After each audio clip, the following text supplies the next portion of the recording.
Good afternoon मसूदा जी। Good afternoon. अच्छा जी, good afternoon. Good afternoon ma'am. Good afternoon. Good afternoon. Hello. Hi Anu. Good afternoon. Good good afternoon. आप लोग वोट good करके आए। Afternoon everyone. Yes. Very good. Start करें। तो कल हमने वहां पे खत्म किया था नॉर्मल बैक एक क्या होता है, वहां से शुरू करते हैं पेज नंबर 16 से। ठीक है, कि लिखा है many a times back pain can happen without any structural और ऑर्गेनिक कॉज।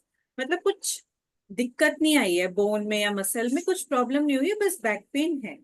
तो मोस्टली ऐसा बैक पेन होता है। तो ऐसा नहीं कि बैक पेन हुआ तो अरे मुझे कुछ हो गया, मेरा हड्डी खराब हो गया। नॉर्मल बैक पेन होता है, ठीक हो जाता है। पोस्चर खराब होने से, तो पोस्चर ठीक करते हैं तो हो जाता है। तो ओबिसिटी वाला पढ़ा था कि ओबिसिटी से एक हमारा बैक का आर्च खराब हो जाता है, जिसकी वजह से बैक पेन होता है। वो भी ठीक कर सकते हैं। लॉन्ग टर्म तक ओबिसिटी वो रहेगा, पोस्चर आपका थोड़ा सा फिर आगे होके चलोगे तो वो लॉन्ग टर्म में वो परमानेंट हो सकता है वो आर्च, बट धीरे धीरे अपना पोस्चर ठीक करेंगे तो इट्स ओके। तो इन्होंने बताया हुआ है, दिखाया हुआ है कि ओबिसिटी या फिर बियर बैली, ओबिसिटी की वजह से जो बैक पेक होता है बियर बैली पोस्चर भी बोलते हैं। अब यहाँ पे डायग्राम इतना मतलब देख सकते हैं, इसे बनाने को नहीं आता है। तो लिखा है almost 80% of adults are affected by back pain at some points in their life. हम सभी को कभी ना कुछ बैक पेन हुआ ही होगा। ठीक है, तो लम्बैगो क्या होता है? Lumbago is defined as mild to severe pain और discomfort in the area of lower back. ठीक है, लंबर स्पॉन्डिलोसिस अलग है, वहां पे कुछ स्ट्रक्चरल डिफेक्ट आ गया है वो वर्टिब्रा में, उधर एरिया की लंबर वर्टिब्रा में। Lumbago normal mild back pain है, mild to severe lower back कहीं पे भी। तो मसल्स वीक हैं या स्टमक बढ़ गया है, तो दोनों ही रीजन से बैक पेन हो सकता है। कुछ पोस्चर कुछ गलत तरीके से उठा लिया तो कई बार चनका आ जाता है, मसल खिंच गई, उस वजह से बैक पेन होता है। ठीक है, तो पेन कैन बी एक्यूट और क्रोनिक, मतलब अभी अभी उठा ठीक हो गया है फिर लंबे समय तक चल रहा है।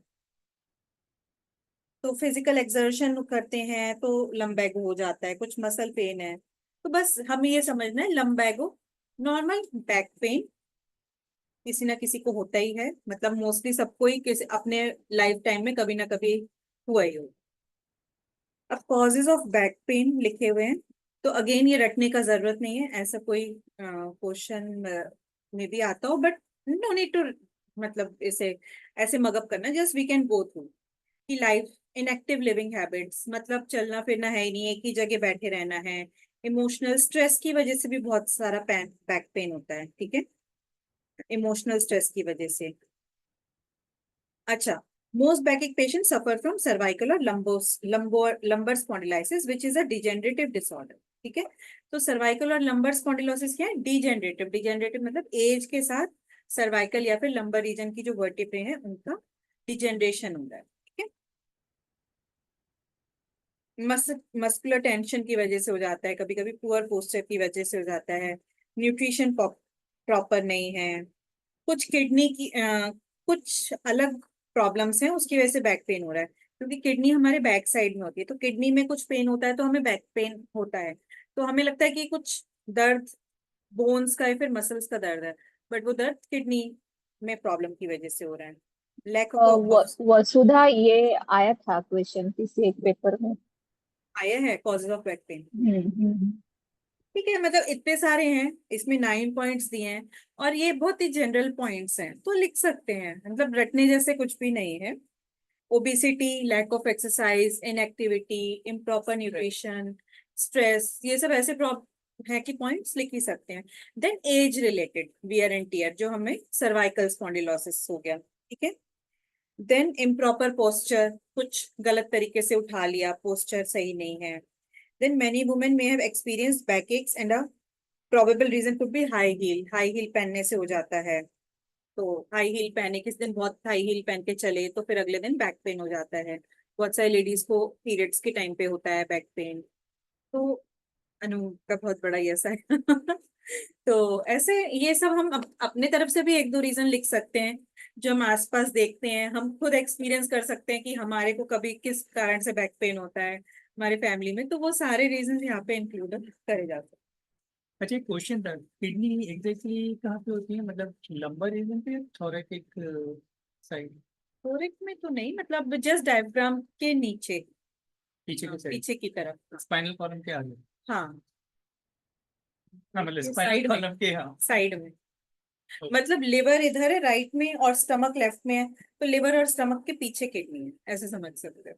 और कमर के यहाँ पीछे यहाँ पे ऐसे पेन होता है यहाँ पे। हाँ हाँ।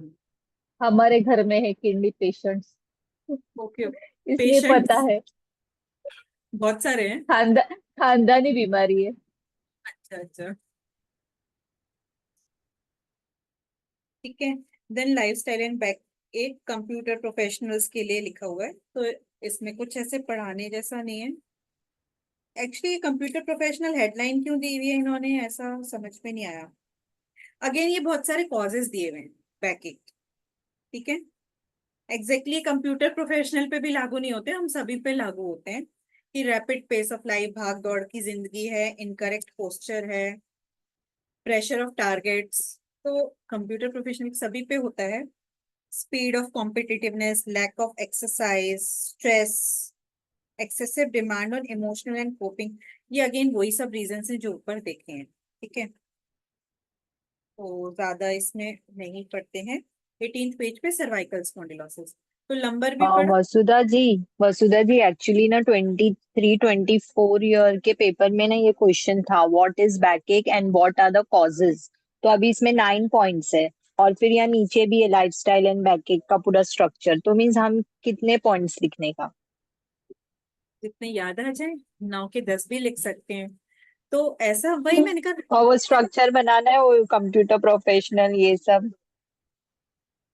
उसमें से भी पॉइंट्स ले लो।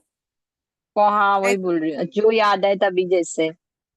और 4 मार्क्स एक्चुअली का तो उन लोग का ऐसा कुछ है क्या कि जैसे 4 मार्क्स है तो 8 पॉइंट्स लिखना चाहिए, ऐसा रहेगा ना? हाफ हाफ मार्क्स देते रहेंगे वन वन सेंटेंस को? ऐसा नहीं है, बट इन जनरल हमें अपने हिसाब से कि 4 मार्क्स का क्वेश्चन है तो थोड़ा तो बड़ा होना चाहिए। एट तो अब पॉइंट्स है ना, 8 पॉइंट्स। तो बैकएक में आप लिख सकते हो, बैकएक पे क्वेश्चन है व्हाट इज बैकएक, ठीक है। तो बैकएक क्या होता है, तो ऐसे लिख सकते हो, एनी माइल्ड और सीवियर पेन और discomfort in the area of back is called बैकएक, ठीक है। तो बैकएक में तो पूरी बैक आ जाएगी, सर्वाइकल भी आ जाएगी, नंबर भी आ जाएगी वैसे एक्चुअली, ठीक है। तो we can backache, write it in your own words also. हाँ ठीक है। तो बैकएक में रिस्ट्रिक्ट नहीं रहना है, सर्वाइकल रीजन को बैक नहीं बोलते हैं क्या, मतलब हुआ तो वो भी बैक ही ना, मेरे हिसाब से तो वो भी बैकएक में आएगा ही upper sir. Back, middle back, lower back, हाँ लोअर बैक आएगा ना cervical. Hmm. Sorry sorry, cervical तो अपर बैक आया ना। हाँ, तो बैकएक तो वो भी हुआ। तो बैकएक मतलब any mild to severe pain और discomfort in the area of back, ठीक है। इट कैन बी, अब यहाँ पे पीछे लिखा था, it can be due to organic causes जो हमने कल पढ़े थे स्पाइनल डिसऑर्डर्स में, कि कुछ पोस्चुरल वजह से भी हो सकते हैं, कि सॉरी पोस्चुरल नहीं, ऑर्गेनिक और वो और नॉन ऑर्गेनिक वाले हमने देखे थे ना डिवीजन, वो एक्चुअली स्पाइनल डिसऑर्डर्स सारे बैकएक में आ जाएंगे। तो वो ऑर्गेनिक रीजन से भी हो सकता है कि कुछ सच में गड़बड़ हो गई है बैक में, या फिर इन नॉन ऑर्गेनिक यानी कि कुछ गड़बड़ नहीं हुई है, जस्ट हो रहा है, ठीक है। जस्ट हो रहा है तो वो शायद फिजियोथेरेपी करा के नॉर्मल कुछ करके ठीक हो जाएगा। नॉर्मल कुछ गलती से भारी सामान उठा लिया, कुछ हील पहन के चल लिए, कुछ पोस्चर खराब हो गया, रात को सोते टाइम पोस्चर सही नहीं रहा, बैठ बहुत टाइम ऐसे करके बैठ गए तो बैक पेन हो गया, ठीक हो जाएगा। तो फिर यहाँ पे अब धीरे धीरे आप हर एक को डिफाइन कर सकते हो कि, फिर आप बता सकते हो कि जैसे अपर बैक में पेन हुआ तो सर्वाइकल स्पॉन्डिलोसिस हो सकती है पोस्चरल, देन लोअर बैक में पेन लंबर स्पॉन्डिलोसिस की वजह से हो सकता है, लंबैगो नॉर्मल लंबैगो कुछ कारण नहीं है जस्ट है, या फिर ओबेसिटी की वजह से हो सकता है, तो ऐसे करके या फिर उसकी वजह से भी हो सकता है, क्या हमने पढ़ा था कल, स्लिप डिस्क की वजह से भी बैक एक हो सकता है, तो सब बैक एक में आएगा, स्लिप डिस्क में भी बैक एक होता ही है ना, तो सब कुछ आप लिख सकते हो। देन कॉजेज तो लिखे ही हैं, तो कॉजेज में इनफेक्ट स्लिप डिस्क वाले, लंबैगो वाले, लंबर स्पॉन्डिलोसिस, सर्वाइकल स्पॉन्डिलोसिस, सबके कॉजेज बैक एक में आ सकते मीन्स ये जो पॉइंट्स लिखा है ये एडिशनल है, बट हम और भी लिख सकते हैं जो प्रीवियसली था, है ना, वो सब भी जो भी तभी याद है वो लिख दो। वो लिख सकते हैं, बैठे बैठे कमर अकड़ गई, हैं। लिख वो भी लिख सकते हैं ना। हाँ, क्योंकि देखिए हमें यहाँ पे एग्जाम में ना क्वेश्चन डाल, हाँ अर्चना जी कुछ कह रहे हैं। नहीं नहीं, मैं कह रही वो वही तो हुआ ना, पोस्चर की वजह से एक ही जगह बैठे हैं ऑफिस में, तो वो हाँ। पोस्चर की वजह से भी हुआ ना हम्म। पेन। तो जो लैंग्वेज मैं यूज कर रही हूँ वही लैंग्वेज वही आप सेम। लिख सकते, क्योंकि हिंदी में तो लिख ही सकते, बोल दो भारी सामान उठा लिया, हील पहन के चले गए, रात को गलत ढंग से सो गए, ये सब कुछ आप एज सच लिख सकते हो। लिख सकते हैं, पिक्चर देखने गए थे 3 घंटे बैठे रहे, बैठे बैठे कमर अकड़ गई तो बैक एक हो गया। तो बट इन जनरल सब कुछ पोस्चरल में आ गया। तो जब हमें आंसर लिखना है ना, तो आंसर लिखते टाइम ये नहीं देखता एग्जामिनर कि आपने बुक रटी है, वो हमें थेरेपिस्ट बनना है, हमें एग्जाम में पास नहीं होना है। तो वहां पे ये देखा जाएगा कि आपने कितना समझा, तो आपको उतना सार लिखना है। तो अब एक ही पॉइंट, अब जैसे अभिषेक बोले ना कि 3 घंटा पिक्चर देखी और अकड़ गए, तो एक ही पॉइंट बार बार लिखेंगे तो भी पॉइंट मार्क्स नहीं मिलेंगे, कि बोला कि ऐसे झुक के बैठ गए, रात को गलत सो गए, 3 घंटा पिक्चर देखी, तो ये सब पोस्चरली हो गया, तो सारा पोस्चरली बोलते रहेंगे तो फिर एक ही एग्जाम बात। की वजह से पढ़ाई की तो अकड़। हाँ। तो मतलब अपना क्रिएटिविटी दिखानी है वहां पे कि क्या क्या हो सकता है। आपको वहाँ एग्जाम ऐसे वसुधा जी का लेक्चर ऐसे सुन सुन के अकड़ गए, अभी 1 घंटा पहले लेक्चर सुना आपका कल का, अभी ये सुन रहा है तो अकड़ गया इधर। और मैं देते देते अकड़ गई लेक्चर। मेरी कम। तो तो हमें मतलब एग्जाम ऐसे देना है कि इन जनरल कोई व्यक्ति आया हमारे पास थेरेपी के लिए और वो कह रहा है मुझे बैक एक हो रहा है, तो बैक, पूरी बैक कहीं पे भी होती है, मतलब यहाँ से सर्वाइकल से लेके लंबर तक, सैक्रल तक, टेल बोन तक बैक ही है, पूरी बैक ही है ना। तो सबको हमें क्या बताना है उसे, हमें उसे क्या समझना है, उसके बैक एक को, उसको कैसे क्या आसन देके ठीक करना है, हमारे दिमाग में वो सब होना चाहिए, और उसको क्यों हो गई है वो हमें पता होना चाहिए। तो उसी हिसाब से एग्जाम में लिखना। अनु को बहुत हंसी आ रही है। बताइए बताइए कुछ। कल वसुधा जी हम लोग 11 o'clock तक सर के साथ थे लेक्चर। नितिन सर का लेक्चर था। नितिन सर, हाँ। अरे वाह,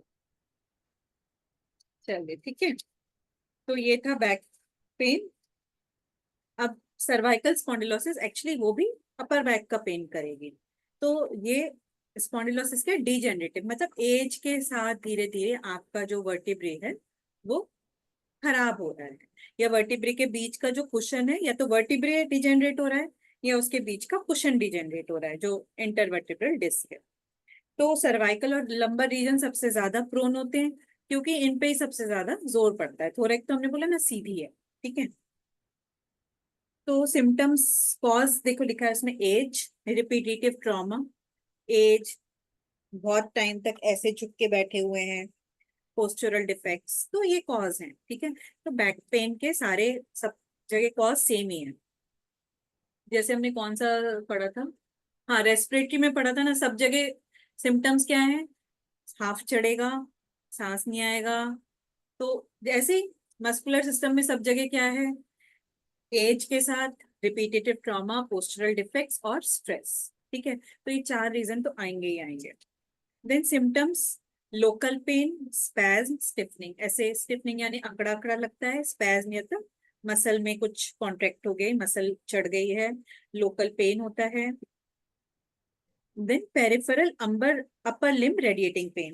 तो सर्वाइकल स्पॉन्डिलोसिस, अब देखिए लंबर लीजन में कुछ था तो शियाटिका वाला पेन होता है, कि लोअर लिम्स में पेन हो रहा है और लोअर लिम्स में सेंसेशन नहीं आ रही है। तो ऐसे ही जिसको सर्वाइकल स्पॉन्डिलोसिस होती है उसको फिर फ्रोजन शोल्डर का प्रॉब्लम, या फिर हाथों में प्रॉब्लम होता है, क्योंकि यहाँ से वो वाली नर्व्स पास हो रही है हाथों की। हेडेक आता है। हेडेक क्यों होता है? क्योंकि सर्वाइकल स्पॉन्डिलोसिस ये इस एरिया में है। तो ये एरिया हमारा स्पाइनल कॉर्ड को सर से जोड़ रहा है। ये वाली हमारी नेक एक्चुअली बहुत इंपॉर्टेंट है। हमारी नेक हमारे स्पाइनल कॉर्ड को सर से जोड़ रही है। तो यहाँ पे कुछ ना कुछ प्रॉब्लम हुई तो अगेन ब्लड वेसल्स का फ्लो भी रुक सकता है, ब्लड का फ्लो भी बाधित होता है, नर्व सिग्नल्स का फ्लो भी बाधित होता है। तो हेडेक क्यों होता है? क्योंकि सर्वाइकल, मुझे भी होता है सर्वाइकल मतलब ऐसा वैसी वाली नहीं है मेरी, पर मुझे ऐसा वो वाला होता है। स्पॉन्डिलोसिस अलग है, स्पॉन्डिलाइटिस अलग है। स्पॉन्डिलाइटिस मतलब एक्यूट अटैक आया ठीक हो गया, तो मेरा डिजेनरेशन नहीं है, बट मैं ऐसे करके बैठ जाऊं बहुत देर तो मेरे को हो जाता है। तो फिर यहाँ पे ब्लड फ्लो रुक जाता है, ये एरिया जो है ना वो हड्डी वो सूज जाती है, फूल जाती है, तो ब्लड फ्लो रुक जाता है और सर में दर्द होता है। तो ये मैं ऐसे दबाती हूँ वो हड्डी को, तो अपने आप विद इन 5 मिनट्स ठीक हो जाता है। तो upper limb radiating pain, tingling और नमनेस, यहाँ पे हाथों में ऐसे लगता है कि नमनेस है, सब किसी को नहीं होता है, किसी किसी को बहुत ज्यादा एडवांस स्टेज है तो ये होता है। देन वर्टिगो होता है, चक्कर आएंगे, हेडेक होगा क्योंकि ब्लड फ्लो रुक गया है। ठीक है, तो ये अभी सारा हमारा कुछ दिन पहले मेरे हस्बैंड को भी हुआ था सर्वाइकल वाला, पूरे हाथ में झंझनाहट सी हो रही थी काफी टाइम हम्म, से, क्या हो गया, मतलब उठता ही नहीं था। तो फिर वो फिजियोथेरेपिस्ट वगैरह से तो फिर सही हुआ, नॉर्मल सर्वाइकल का ही C7 था, C7 या 6 था उसमें, अच्छा। नीचे था उसमें हम्म, प्रॉब्लम। ठीक है, तो बहुत कॉमन है सर्वाइकल स्पॉन्डिलोसिस।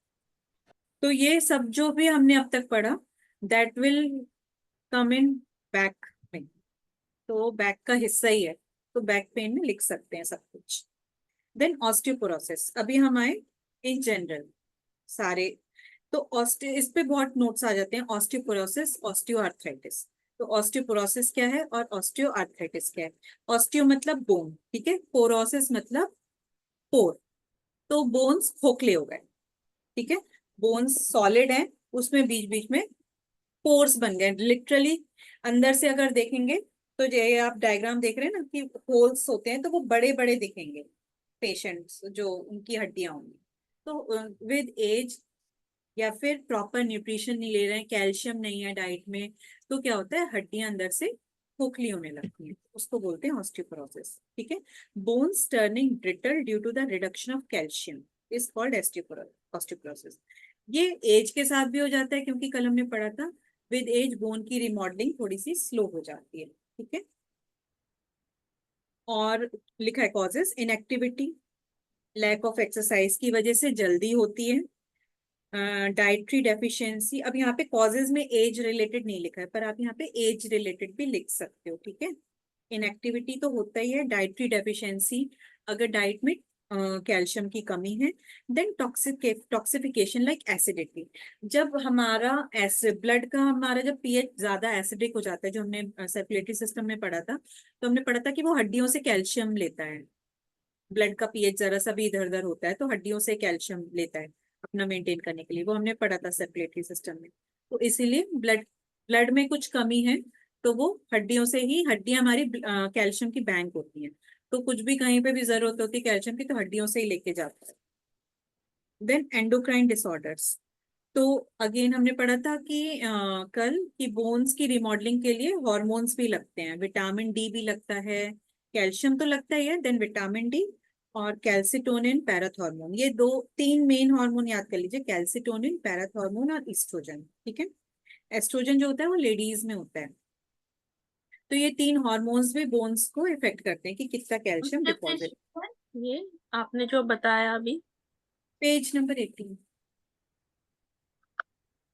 तो ये सब ऑस्टियोपोरोसिस के कॉजेज हैं। तो एस्ट्रोजन हार्मोन जो होता है वो लेडीज में होता है, तो जैसे मेनोपोज होता है तो एस्ट्रोजन हार्मोन का प्रोडक्शन जो है बहुत ज्यादा एकदम से ड्रॉप हो जाता है जी।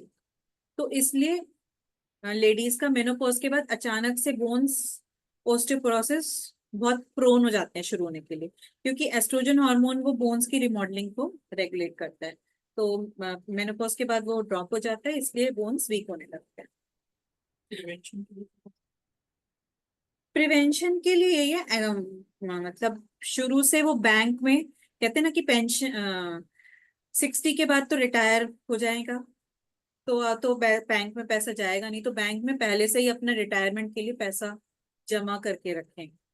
तो हमारा ये जो रिमॉडलिंग है धीरे धीरे बंद हो रही है, स्लो हो रही है, मेनोपॉज के बाद और स्लो हो जाती है, तो मतलब हमारा रिटायरमेंट आ जाता है बोन्स का कैल्शियम लेने का। तो और कैल्शियम का पैसा तो आ नहीं रहा है, तो हम पहले से ही उस बैंक में हमने अच्छे से कैल्शियम जमा करके रखा हुआ है, तो हमें रिटायरमेंट के टाइम पे हम बचे रहेंगे, मतलब देर तक हम चला सकते हैं अपना अकाउंट। ठीक है। तो टाइप्स ऑफ ऑस्टियोपोरोसिस, ये डायग्राम देखने का जरूरत नहीं है। टाइप्स में क्या है, पोस्ट मेनोपॉजल ऑस्टियोपोरोसिस। ठीक है। तो पोस्ट मेनोपॉजल मतलब मेनोपॉज के बाद एस्ट्रोजन कम हो जाता है, इसलिए हो जाती है। देन टाइप 2 एज रिलेटेड, मतलब धीरे धीरे एज के साथ वैसे भी होती ही है। तो ऑस्टियोपोरोसिस होगा तो सबसे ज्यादा क्या होगा, that person is prone to fractures. जैसे बड़े लोग होते हैं ना, हम लोग जैसे बच्चे होते हैं कितना गिरते पड़ते रहते हैं बट हड्डी नहीं टूटती। ठीक है। एक एज के बाद क्या होता है, जरा सा गिरे हड्डी टूट गई। सबसे ज्यादा हिप बोन का फ्रैक्चर कितना होता है ना, तो कुल्ले की हड्डी जो टूट जाती है। तो विद एज कोई ऑस्टियोपोरोसिस हो जाती है, इसलिए जरा सा भी वियर एंड टियर होगा, जरा सा भी कुछ वो इंजरी होगा और फ्रैक्चर हो जाएगा, तो फ्रैक्चर प्रोन हो जाती है बॉडी।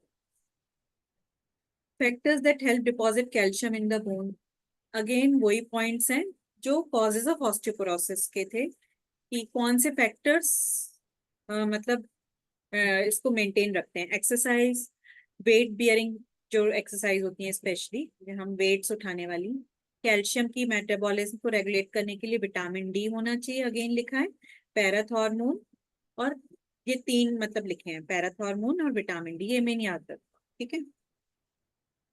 थायराइड ग्लैंड से कैल्सिटोनिन, यही हम तीन पढ़े ना, कैल्सिटोनिन, पैराथॉर्मोन, एस्ट्रोजन और विटामिन डी। तो एस्ट्रोजन पे तो हमारा कोई कंट्रोल नहीं है, एस्ट्रोजन तो बन ही रहा है लेडीज में, जेंट्स में तो बहुत कम मात्रा में होता है। तो मेन कैल्सिटोनिन, पैराथॉर्मोन और विटामिन। डाइट, डाइट में कैल्शियम अच्छा होना चाहिए, तो कैल्शियम कहाँ कहाँ से मिलता है, नाचनी से, मिल्क से। Nowadays there is a question mark on bioavailability of calcium from milk, तो मिल्क से कितना कैल्शियम मिल रहा है उस पे अभी क्वेश्चन मार्क। ठीक है। जो हम सोडा, जो सोडा होता है एरेटेड ड्रिंक्स, तो सोडा जो है वो कैल्शियम के एब्जॉर्प्शन को कम करता है, तो बहुत ज्यादा सोडा पीने की आदत हो तो उसको कम करना चाहिए। ठीक है। देन तो 2 टाइप्स की ऑस्टियोपोरोसिस थी। देन अगेन 20 पेज पे एक डायग्राम बना हुआ है, ये सब इसमें वो सब कॉजेज दिए हुए। ठीक है। तो टाइप 1 टाइप 2 दिखाई हुई है, पोस्ट मेनोपॉजल यानी कि टाइप 1 एज रिलेटेड, वो लेट मेल फीमेल दोनों को हो सकती है। देन बहुत सारे इसमें वो दिखाए हुए हैं क्या क्या कारण से हो सकती है। सबसे पहले लिखा है डिसयूज, यूज नहीं कर रहे हैं हड्डियों का, मसल्स का, चल फिर नहीं रहे, इनएक्टिविटी है, बेड पे लेटे हैं। कई बार भाई जो लोग अपाहिज हैं तो वो लोग कैसे ही यूज करेंगे, तो उनमें हो जाती है ऑस्टियोपोरोसिस। किसी को प्रोलॉन्ग्ड इलनेस की वजह से बेड रिडन होना पड़ता है, तो उसको वो प्रोन हो जाता है ये सब प्रॉब्लम्स के लिए। देन डाइट, डाइट में कमी है, और डाइट में सोडा, अल्कोहल ये सब है। कोई कोई ड्रग्स स्टेरॉइड वगैरह पे है बहुत टाइम से किसी बीमारी के कारण, तो उससे हो जाता है। इडियोपैथी क्या होता है, एडोलसेंट मिडिल एज्ड फीमेल, इडियोपैथी में भूल गई एग्जैक्टली क्या होता है। जेनेटिक डिसऑर्डर्स, कोई किसी किसी को जेनेटिकली ही। देन यहाँ पे बहुत सारे नाम रखे हैं, आपको सब में जाने की जरूरत नहीं, कुछ आईज दिखा के कुछ नाम दिया हुआ है, no need to remember that. ये सब कुछ बहुत साइंटिफिक टर्म्स हैं, तो इसमें आप मत पढ़ो। मेन आप कैल्सिटोनिन, पैराथॉर्मोन जो अभी तक हमने पढ़े वही याद रखो।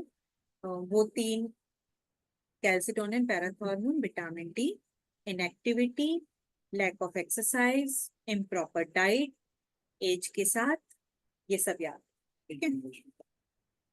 देन ऑस्टियोआर्थराइटिस, तो पोरोसिस यानी कि बोन्स खोखले हो रहे हैं, आर्थराइटिस यानी कि ऑस्टियो यानी कि बोन, आर्थराइटिस क्या होती है, जो हमारा हमने पढ़ा था, जो जॉइंट्स होते हैं उसकी स्टडी को, एक सेकंड, जॉइंट्स का है। ये ऑस्टियोआर्थराइटिस इन जॉइंट्स और ऑस्टियोपोरोसिस इन बोन्स रब हो रहे हैं।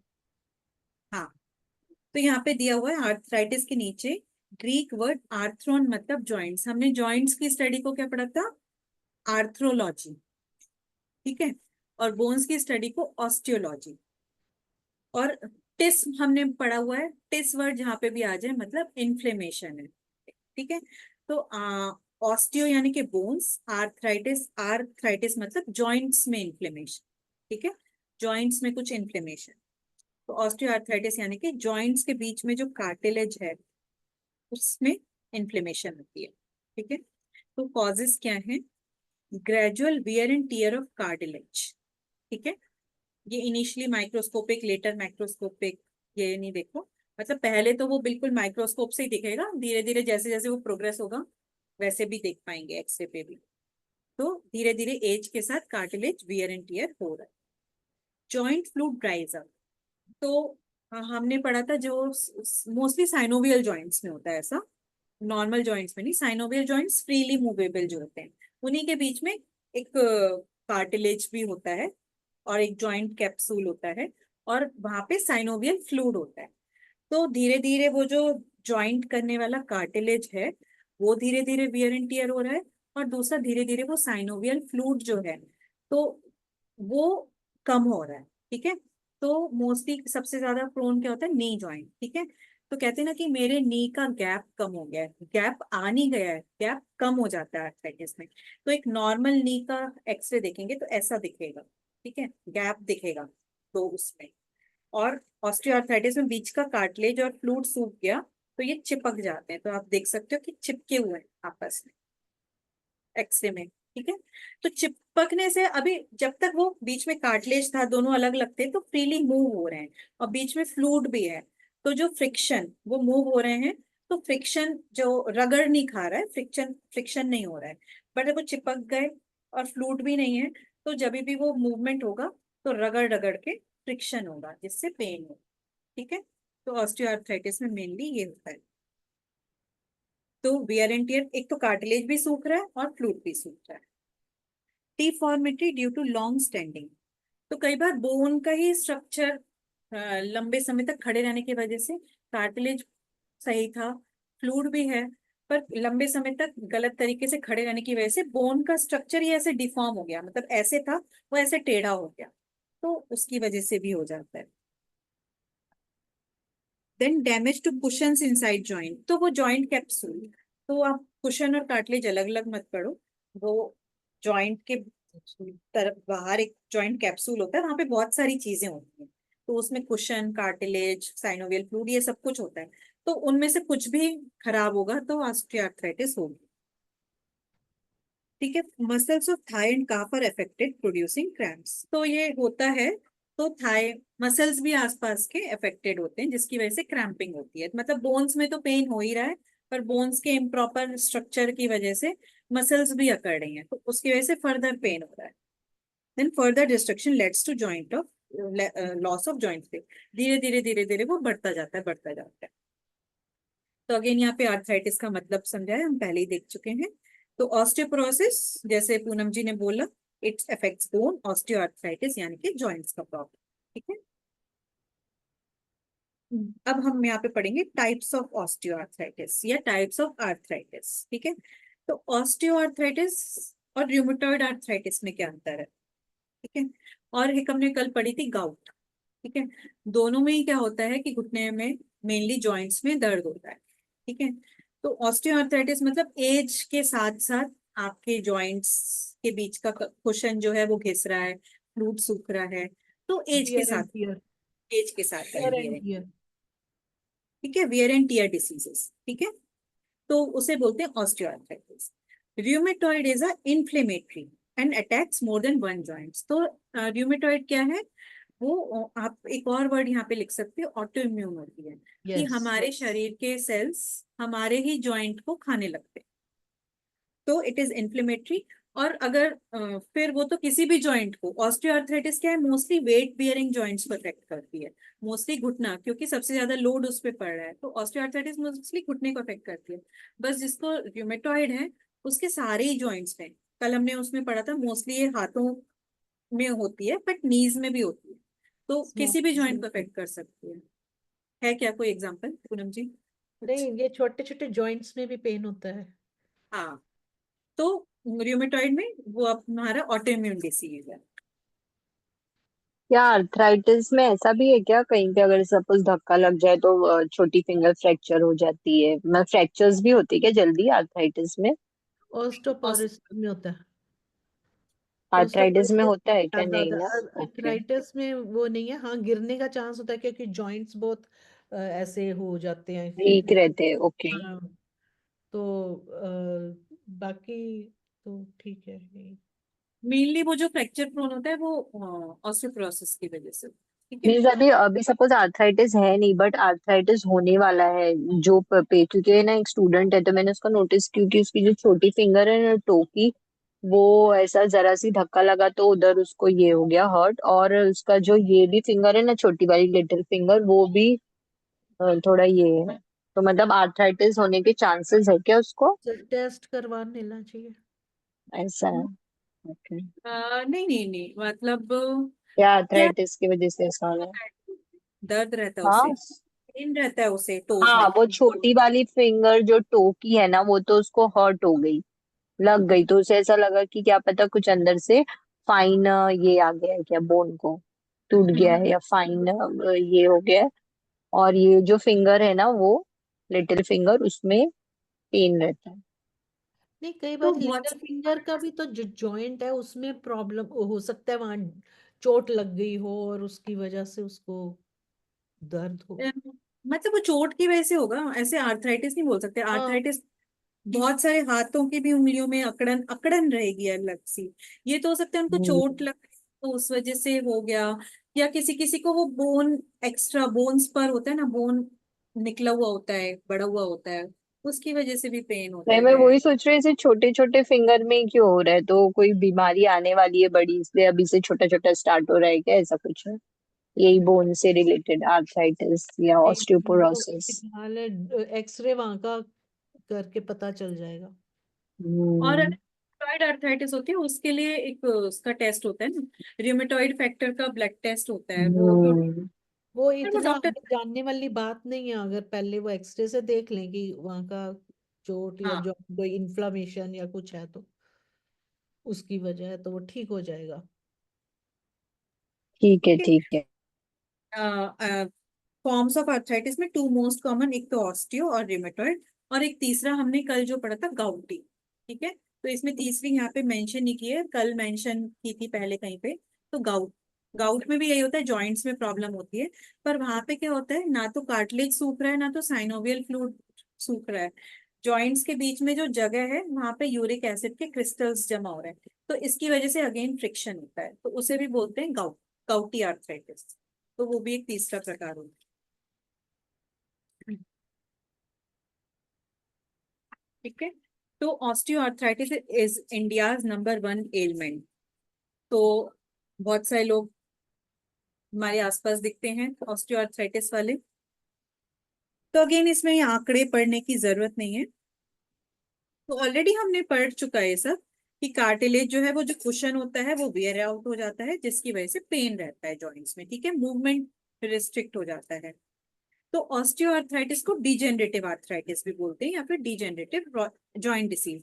रूमेटॉइड को और गाउट को हम डीजेनरेटिव आर्थराइटिस नहीं बोलेंगे, ओनली ऑस्टियोआर्थराइटिस को डीजेनरेटिव आर्थराइटिस बोलेंगे। मेनोपॉजल वुमेन को अगेन होता है, तो अगेन बहुत सारा हमारा जो एस्ट्रोजन होता है, बहुत सारी चीजों से हम बचे रहते हैं। तो जिन लोग को पीरियड्स ऐसे वो लगते हैं कि अरे क्यों आते हैं, तो सोच लो कि पीरियड्स आना हमारे लिए बहुत बड़ा ब्लेसिंग है, तो उसकी वजह से हम बहुत सारी चीजों से बचे हुए हैं। हार्ट डिसीज में भी हमने पढ़ा था कि लेडीज को एक एक्स्ट्रा एज होता है, जैसे ही मेनोपॉज हुआ they are at same par with male, risk factor same हो जाता है। Shockingly in age group 25 to 35 this is second most prevalent, ठीक है, अभी आजकल यंगर जनरेशन में भी हो रही है। तो रीजंस क्या क्या अभी अगेन हम पढ़ चुके हैं। जेनेटिक, किसी किसी को जेनेटिकली उसको प्रोन होता है कि ऑस्टियोआर्थराइटिस का है।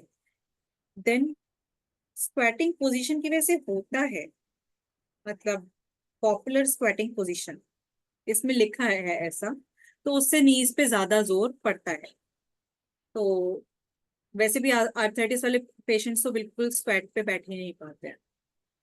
तो मतलब बैठना चाहिए, अगेन बहुत लंबे समय तक बैठे हुए हैं तो दैट इज वो problematic.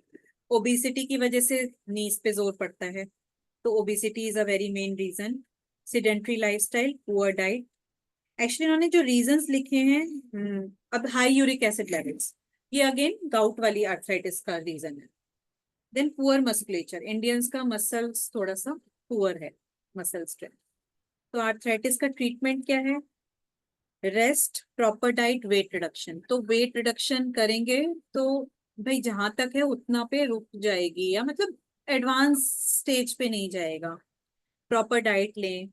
No yoga with serious inflamed joints, ठीक है।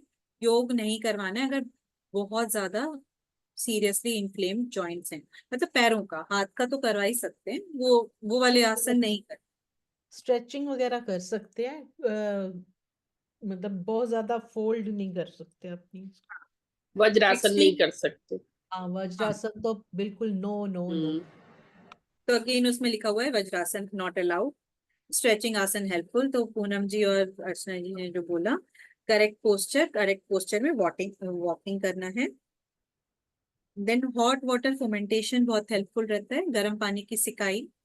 तो अगेन ये सब में कुछ रटने जैसा नहीं है, हम आसपास अपने देखते ही हैं और हमें खुद ही अपने विवेक से लिख सकते हैं कि क्या कर सकते हैं और क्या नहीं कर सकते। Again proper diet and relaxation दोबारा लिखा है, ये पॉइंट फर्स्ट पॉइंट पे भी यही लिखा था। Positive mental attitude and acceptance of degeneration, ठीक है। एज के साथ डिजेनरेशन होगा, तो वो एक पॉजिटिव एटीट्यूड तो अपने को एक्सेप्ट करना है। कितना ही योग कर ले, कितना ही कुछ कर ले, अमर होके नहीं आए हैं, एज के साथ कुछ ना कुछ होगा। तो ये है, बाकी तो और बहुत कुछ है ट्रीटमेंट ऑफ आर्थराइटिस के लिए। बहुत सारी दवाइयाँ आती हैं, बहुत सारे सप्लीमेंट्स आते हैं, और knee oil replacement. Massage, oil massage भी ऐड कर सकते हो। हाँ, oil oil massage massage good. बहुत अच्छा रहता है। एक वो गूगल आती है, बहुत अच्छा, वो जिसको साइनोवियल फ्लूट सूख चुका है उसको वापस से रीजनरेट करता है। कौन सा वाला ऑयल होता है वो?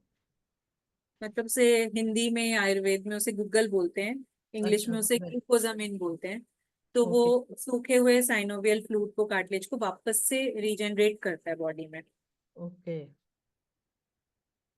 ठीक है, तो ये हुआ।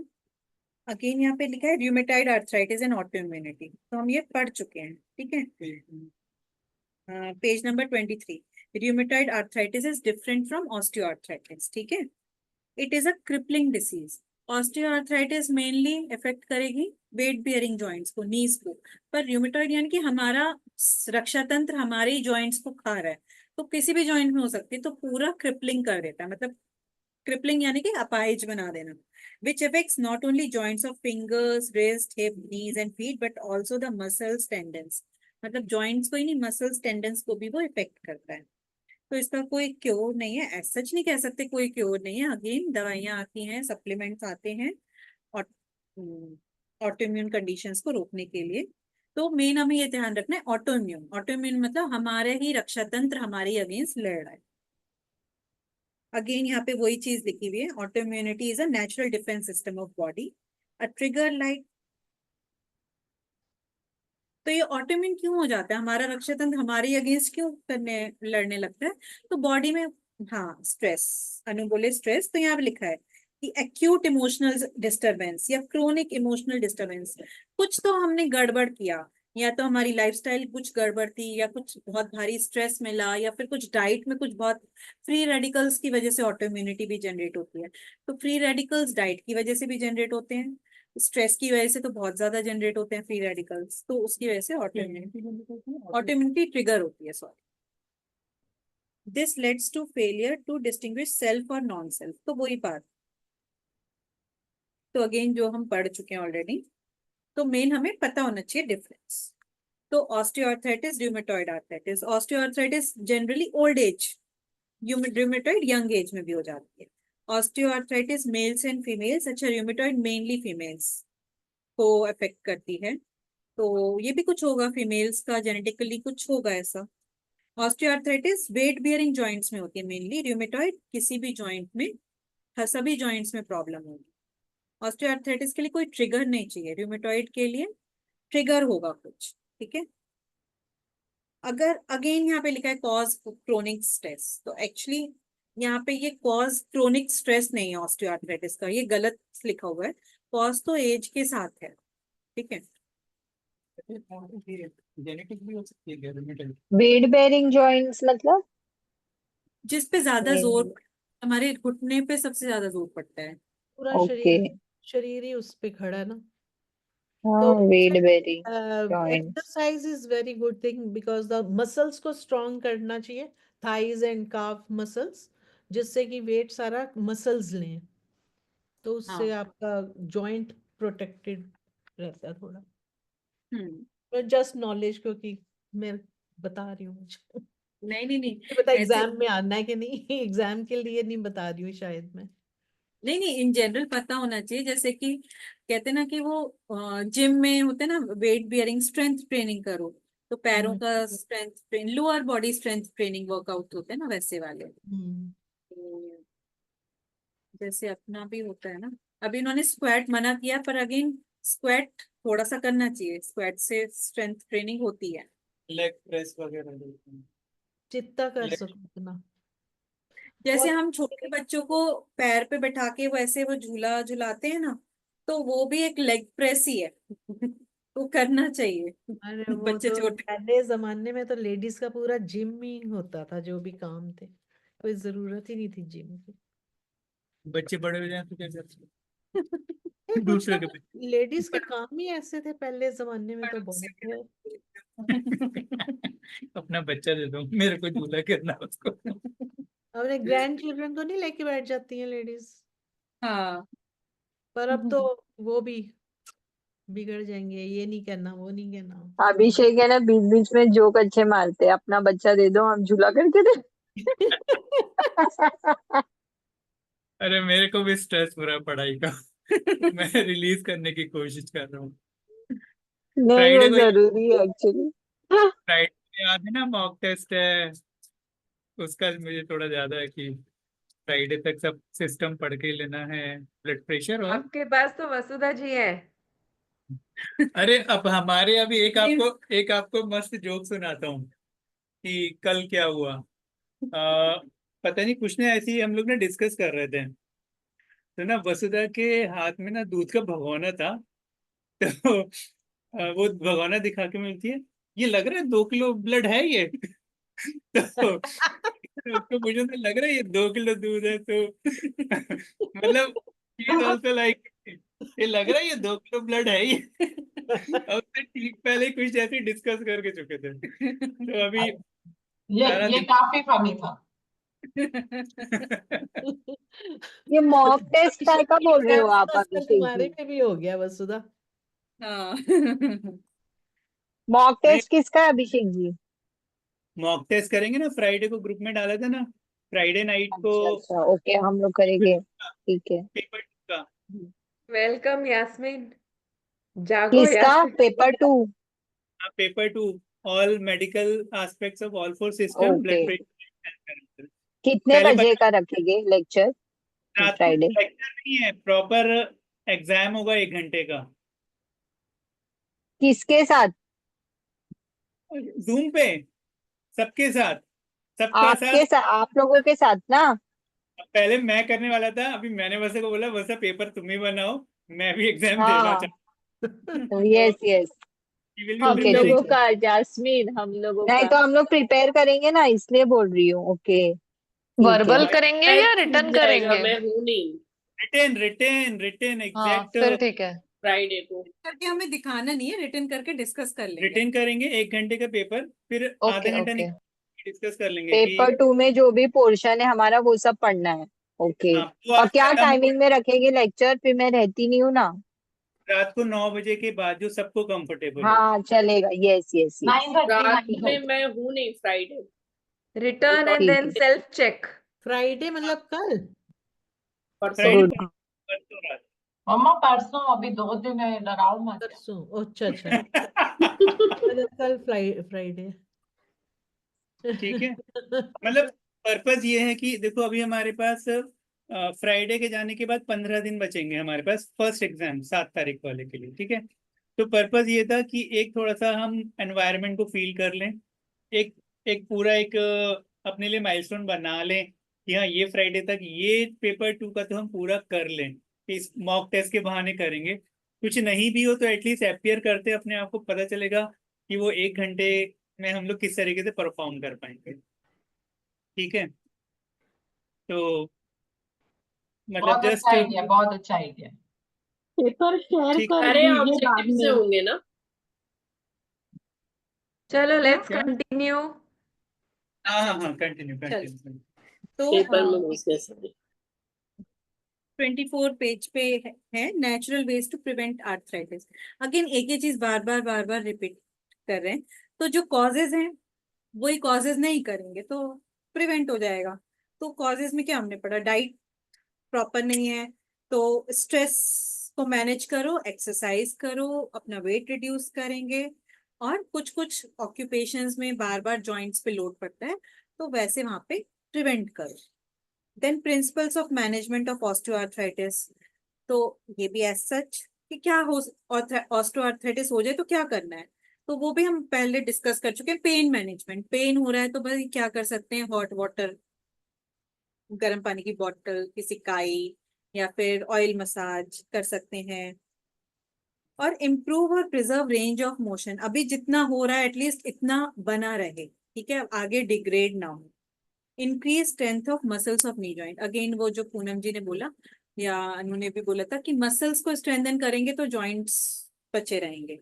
स्ट्रेस मैनेजमेंट करना है, लाइफस्टाइल मॉडिफिकेशन करना है, देन अलाउ एक्सेप्टेंस, और जितना है उसको एक्सेप्ट करना है।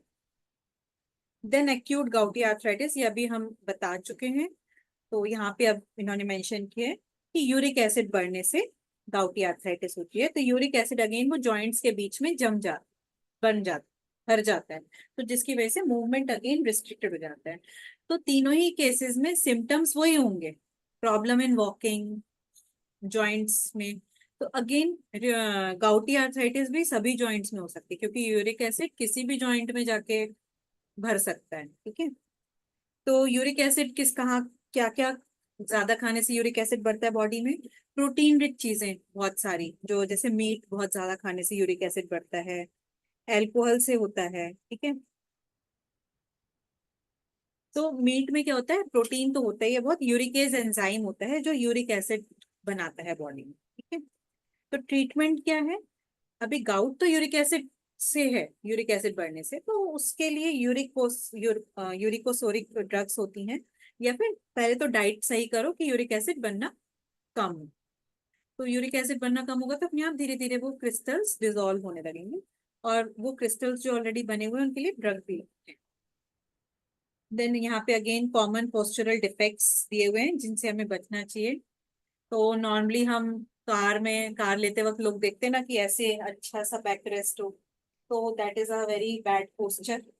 ऐसे तो कभी नहीं बैठना चाहिए, हमेशा ऐसे ही बैठना चाहिए। तो बहुत ज्यादा ऐसे तान के, that is a bad posture. तो इसमें लिखा है लंबर स्लाउच। ठीक है, तो यहाँ पे लिखा है स्वे बैक। तो मोस्टली अगर पेट निकल आता है या फिर प्रेगनेंसी में सेंटर ऑफ ग्रेविटी खराब हो जाता है, तो जिसकी वजह से हम थोड़ा सा आगे को झुक के चलते हैं। नहीं, वो थोड़ा सा वो दिखा के ही हो सकता है। नहीं, शोल्डर, कुछ कुछ लोग होते हैं ना कि कंधे झुके हुए हैं, कंधे झुका के चलते हैं, जो मैंने देखा कि बहुत जो लंबे होते हैं वो लोग ऐसा जनरली ऐसे कंधे झुका के चलते हैं। देन हेड फॉरवर्ड, तो ये तो जनरली मैंने नहीं देखा किसी को ऐसे चलते हुए। देन तो मतलब कोई चीज उठा रहे हैं तो उठाते टाइम ऐसे पूरा झुक के मत उठाओ, नीचे बैठो फिर उठाओ। ठीक है, झाड़ू लगा रहे हैं हम नॉर्मली ऐसे ही लगाते हैं, बैठ के लगाने से ज्यादा बेटर है। तो प्रेस हम कई बार आयरन करते हैं तो ऐसे झुक के करते हैं, तो अपने लेवल पे रख के करेंगे तो अच्छा है। तो चीजें लेवल पे रहनी चाहिए।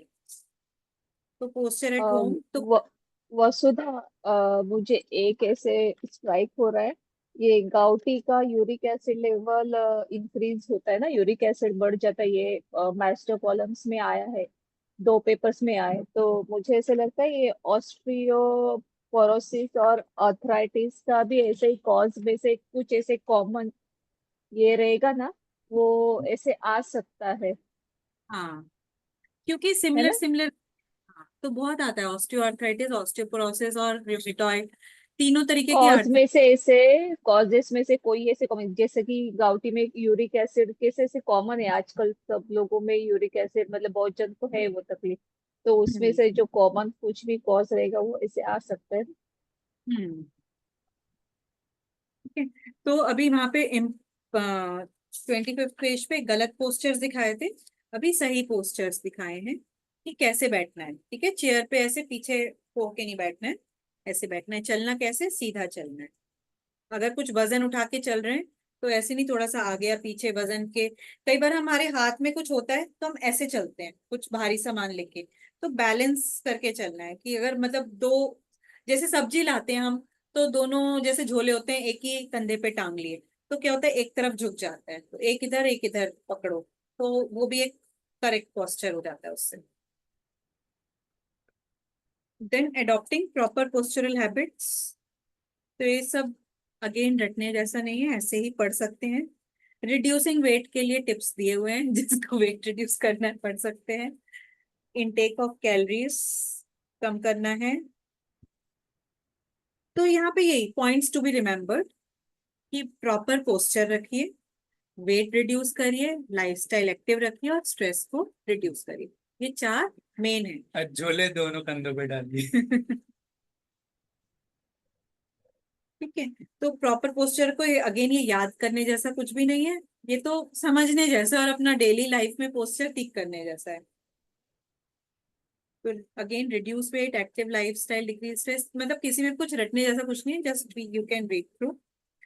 तो कंक्लूजन में आते हैं, musculoskeletal problem specially the back ache and the neck ache are amongst the commonest problem affecting a large percentage of human beings. तो बैक एक जो है, back ache that is a leading cause of absence, मतलब जो लोग छुट्टी मारते हैं तो बैक एक सबसे मेन कॉज है ऑल ओवर द वर्ल्ड छुट्टी लेने का। ठीक है, तो ये सर्वे में पाया गया है। ऑफिस का और मेड का।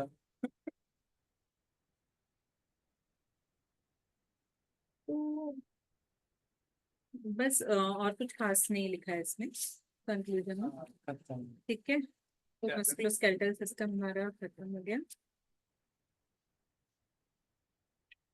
और कुछ करना है इसमें? बस।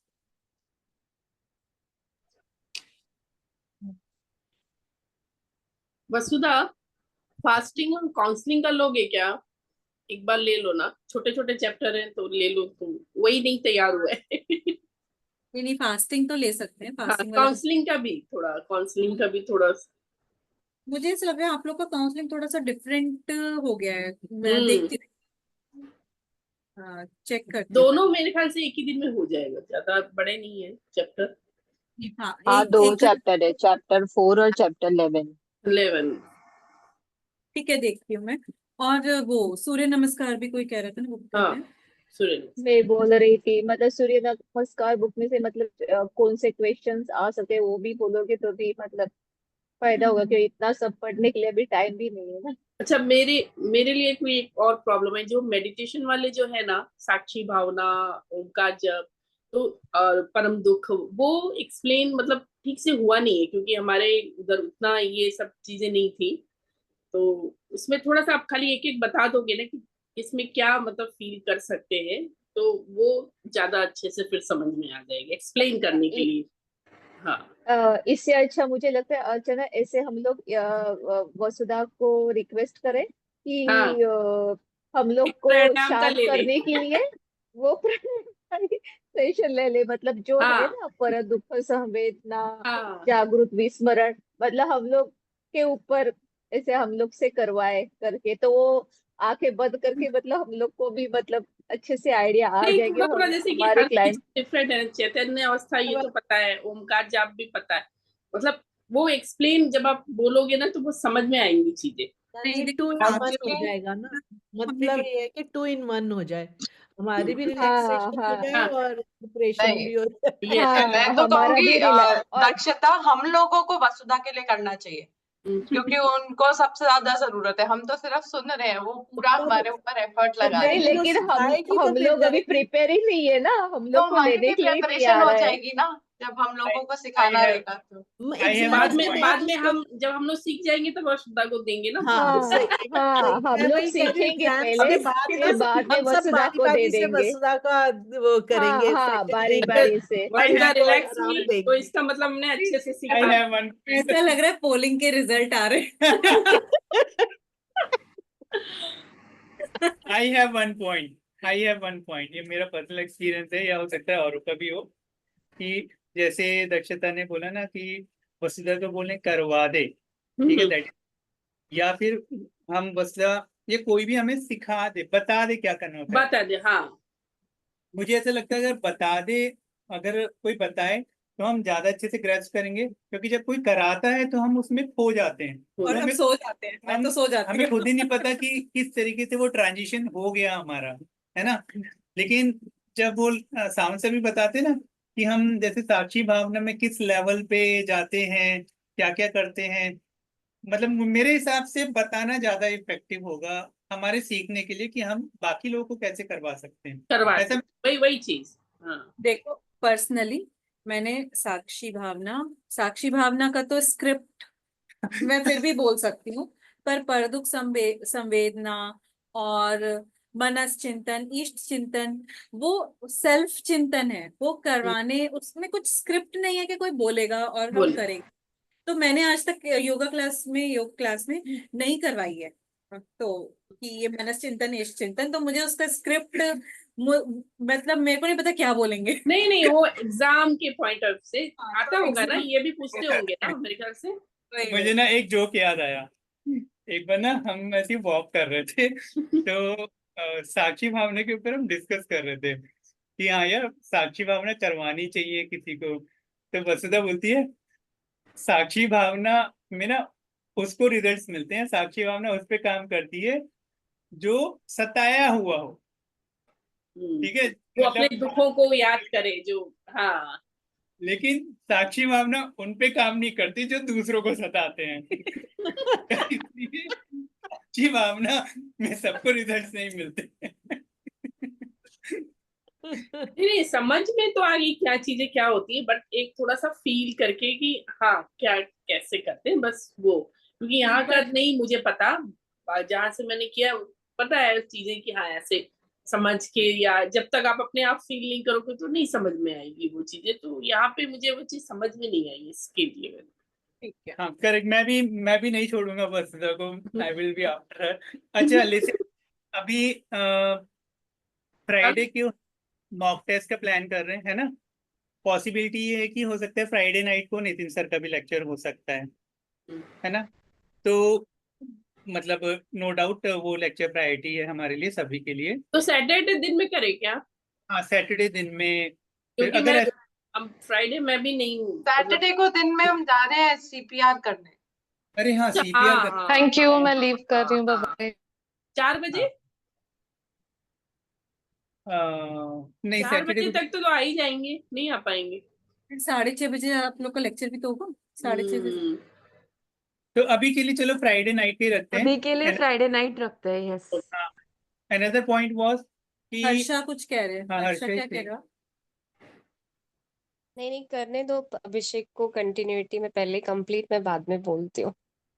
अच्छा अच्छा। अच्छा, बाकी दूसरा पॉइंट ये था कि कल और परसों का ब्रेक ले लें क्या, कि मेडिकल एस्पेक्ट तक हो गया है, कल और परसों अपनी अपनी पढ़ाई कर लें, मतलब आप बताओ लेक्चर्स स्किप करें क्या।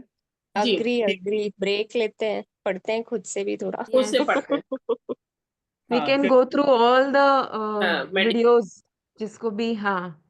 अच्छा जो वसुधा, मेरा what I wanted to ask was, ये जो सारी मेडिकल ये सिस्टम्स की जो बुक्स हैं इसमें चैप्टर 2, 3, 4 जो हैं हाँ हाँ इनका मतलब where should we focus on these chapters? 2, 3, 4 में देखो, सेकंड चैप्टर तो कॉमन है, वो तो पढ़ना ही है। मिड टर्म में उससे बहुत क्वेश्चंस आते हैं, फाइनल टर्म में कम आते हैं उससे क्वेश्चंस। और जो थर्ड चैप्टर है, मोस्टली क्वेश्चंस फोर्थ चैप्टर से आते हैं, क्योंकि उसमें योगिक एस्पेक्ट्स एक्चुअली हैं। ठीक, हर सिस्टम के आसन हैं, मतलब हर सिस्टम की डिसीज के लिए क्या क्या आसन करवाने हैं। तो वो आसन पे बहुत क्वेश्चंस आते हैं, वो आपका फिफ्थ एग्जाम में भी आएंगे। बेनिफिट्स एंड कॉन्ट्राइंडिकेशंस आसन के, डिफरेंट डिफरेंट आसन के बेनिफिट्स, कॉन्ट्राइंडिकेशंस। और पूरा पूरा ऐसे भी आ सकता है कि आप इस आसन का टेक्निक लिखो, ऐसे भी क्वेश्चंस आ जाते हैं। या फिर ऐसा क्वेश्चन आ जाता है कि ये आसन डाइजेस्टिव सिस्टम के लिए कैसे अच्छा है। तो वहां पे थोड़ा सा आपको बताना पड़ता है कि किस टाइप का पोस्चर है। जैसे ऊष्टासन है, ऊष्टासन में एंटीरियर स्ट्रेच मिल रहा है थोड़ा सा। ऊष्टासन हुआ, सुप्त वज्रासन हुआ, तो यहाँ पे हमारा जो एब्डोमेन को पूरा स्ट्रेच मिल रहा है, तो बस वहां पे वही लिखना है। तो उस टाइप से क्वेश्चंस आ जाते हैं। तो फोर्थ अभी वाला एक क्वेश्चन और आया था, मांजर आसन पे आया था ना अनु, कि उसके सारे सिस्टम पे क्या इम्पैक्ट पड़ता है, बेनिफिट क्या है। तो मांजर आसन सभी में है, तो सबका अलग अलग क्या है, वो ये भी क्वेश्चन था। तो मतलब जैसे मस्कुलोस्केलेटल के लिए वो बैकवर्ड और फॉरवर्ड बेंडिंग देता है, तो मस्कुलोस्केलेटल के लिए उसका ये यूज है। देन डाइजेस्टिव में उसमें स्ट्रोक्स करते हैं, तो स्ट्रोक्स मार्जरासन में जाने के बाद एग्जैक्टली डाइजेस्टिव में एज सच कोई रोल एब्डोमिनल स्ट्रोक। देते हैं, तो उसका रोल आता है डाइजेस्टिव में। तो ये है बेसिक। तो ऐसे करके हमें कोरिलेट करना है, पढ़ना मतलब पड़ेगा। तो इसमें इफेक्ट्स ऐसे। सारे ही पढ़ने पड़ेंगे ना, सारे सिस्टम के सारे जितने भी आसन हैं उनकी हाँ कॉन्ट्राइंडिकेशन बेनिफिट्स। हाँ और फिफ्थ चैप्टर जो है that is part of paper 3। हाँ नेचुरोपैथी पेपर 3 का है कि पेपर 4 का है वो? 3 या 4 में से किसी का तो है। अच्छा पेपर 3 का है। थ्री।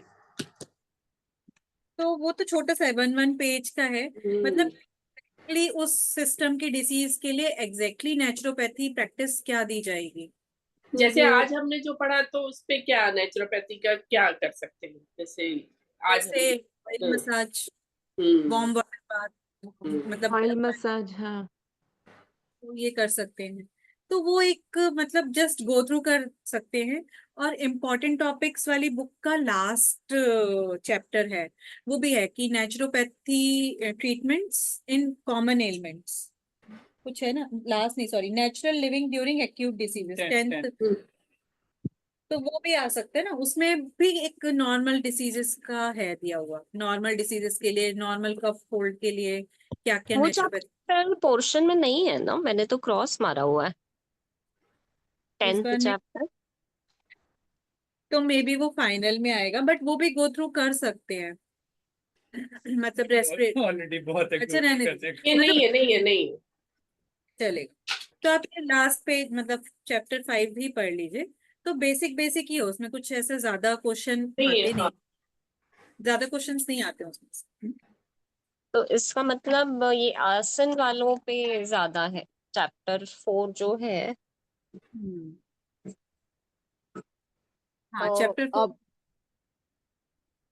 और अभिषेक, एक पूछना था वो, लता कुमार ने शायद वो पेपर वाइज मतलब कौन से बुक के कौन से चैप्टर्स अपन ने ऐसे चार्ट करके ग्रुप पे डाला था, वो सही है ना? तो वैसे ही सर ने भी प्रिपेयर भेजा करना था, चाहिए ना?